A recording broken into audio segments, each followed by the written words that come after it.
साथीहरु नमस्ते। आज म हजुरहरुलाई रसिनमा बोल्दै खाना बनाउँछु है त।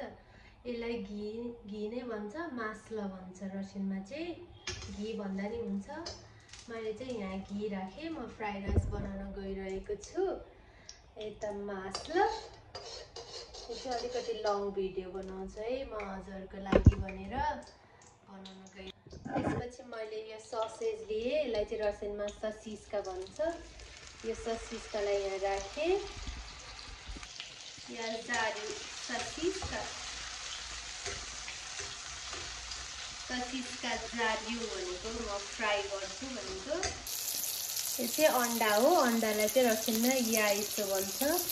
मैले या पलाजुला याइसो मैले अन्डा राखे। अब यसलाई यसरी मिक्स गर्नुपर्छ। मिसाद भनेको चाहिँ मिसाउने है। गुरुजिया यता नेपाल कस्त्रियो न तको जारी चिज दबाबिउ गारोख। दबाबी भनेको अझै यहाँ थप्छु म गारोख भनेको। यसलाई यो किराउलाई चाहिँ गारोख भन्छ रसिनमा। दबाबीले गारोख मिसायो भनेको मिसाउँछु। यसलाई चाहिँ मकै भन्छ, रसिनमा चाहिँ कुकुरोजा भन्छ। या पलाजुला कुकुरोजा या गातोब्ल्यू।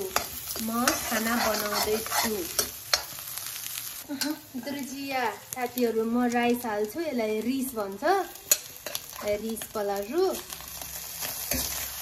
यसरी मिसाउँछु म यसलाई। हेर्नुस् है, वेगली कुस्ना भनेको मिठो। वेगली ओछिन कुस्ना इ हेल्दी। अब यहाँ मैले सोल भनेको नुन। अब मैले राखे पेरिस मरिच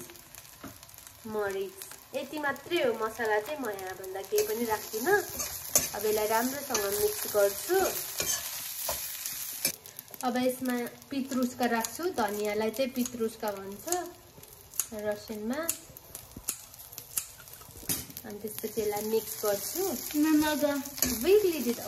क्रासिभए यी कुस्ना क्रासिभए भनेको राम्रो पनि देखेको छ, मिठो पनि देखेको छ हैन साथीहरु। यो पाकिसकेको छ। यी तरी मैले प्लेटिङ गरे।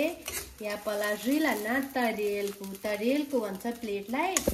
यो चाहिँ रेडी भइसक्यो खाना।